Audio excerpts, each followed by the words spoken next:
पूज्य बाबागण आए हुए हैं। सबों की अभिलाषा है बाबा लोगों से सुनने की। अकबर ने बीरबल से पूछा था कि बीरबल, तुम पढ़ा लिखा हो कि नहीं? बीरबल ने कहा कि थोड़ा बहुत। अकबर ने कहा, अरे एक बात बोलो, चाहे तो थोड़ा बोलो नहीं तो बहुत बोलो। और तुम दोनों बात कहते हो, थोड़ा बहुत।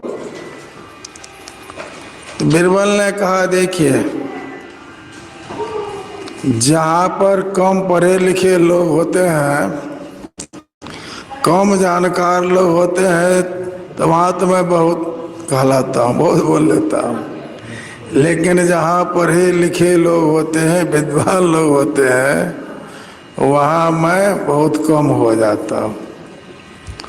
तो वही बात है, आप लोग तो जानते हैं ना कि मैं थोड़ा थोड़ा आप लोगों को सुनाते रहता हूँ। आज हम लोगों के बीच जय कुमार बाबा हैं, स्वामी सतप्रकाश जी महाराज हैं, जिन्होंने संत मत के झंडा को देश विदेश में फहरा रहे हैं। पहले तो महर्षि संतसेवी जी महाराज का वह झंडा हाथ में था, संतसेवी जी महाराज फहराते थे। अब तो हम लोगों के बीच में वो व्यक्ति रूप में नहीं है। अब हम लोगों के बीच में स्वामी सतप्रकाश जी महाराज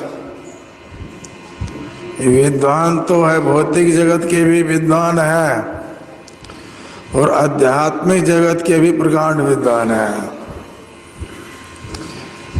और इनकी भाषा सभी लोग सुने होंगे कि कितने ऊंचा ज्ञान इसके पास है, और ये बिल्कुल सरलता के प्रतिमूर्ति है। इनके वाणी में ओज है, इनके वाणी में आकर्षण है। मैं जब कोदरा घाट अखिल भारतीय महाधिवेशन में गया था, महर्षि संतसेवी जी महाराज का जब प्रवचन हुआ, काफी भीड़ थी। पंडाल के बाहर दुकानदार लोग, साइकिल से आए हुए सत्संगी लोग, जिनको अंदर में जगह नहीं मिला था, तो पंडाल के बाहर में साइकिल लगा करके खड़े थे। जब पूज्य महर्षि संतसेवी जी महाराज का प्रवचन प्रारंभ हुआ, तो मैंने अपने दृष्टि को दोहराए तो देखा कि कहीं किसी तरह की आवाज नहीं आ रहे थे। यहाँ तक कि दुकानदार लोग भी अपना दुकानदारी बंद कर दिया था। हमारे बगल में एक हमारे गुरु भाई थे, मैंने कहा, पूज्य बाबा की वाणी में कितना आकर्षण है कि दुकानदार लोग भी अपना दुकानदारी छोड़ करके सत्संग के तरफ उनका कान लगा हुआ है, बिल्कुल शांत। ठीक वर्तमान समय में हमारे स्वामी सतप्रकाश बाबा, नाम ही कितना सत और प्रकाश। जिस प्रकाश के विषय में हम लोग क्या सुन ही रहे थे कि पूरी प्रकाश रहे तो लोका, अब बहुत न सुख बहुत न मन सुखा। जिस तरह बाहर के सूर्य के उदय होने से रात्रि का समापन हो जाता है, अंधकार समाप्त हो जाता है,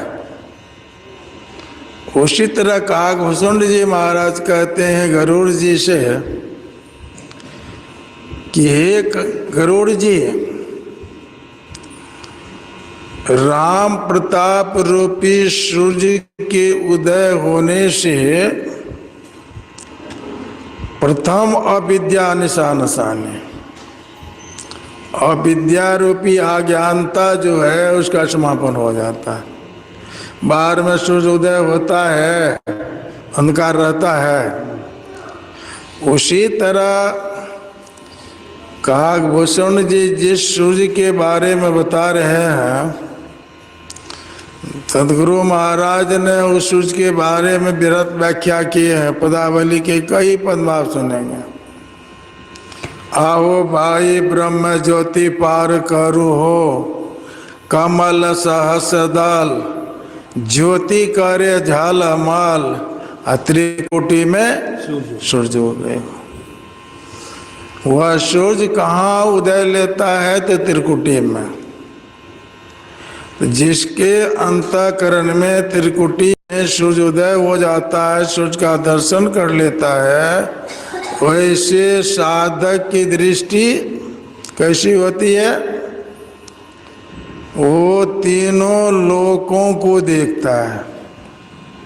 पूरी प्रकाश रेवती लोका, तीनों लोक को वो देखता है अपने अंदर में, और उनके अंदर की अज्ञानता रूपी रात्रि समाप्त हो जाती है।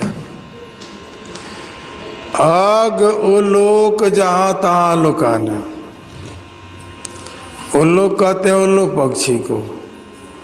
सूर्य उदय होता है तो सब पक्षी चहचहाने लगता है, अपना चारा के लिए चारों तरफ दौड़ते रहता है।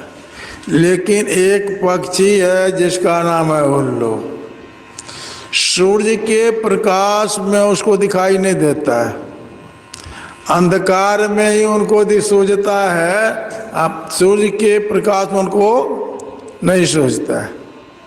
जिस तरह बाहर के सूर्य के उदय होने पर उल्लू पक्षी छिप जाता है,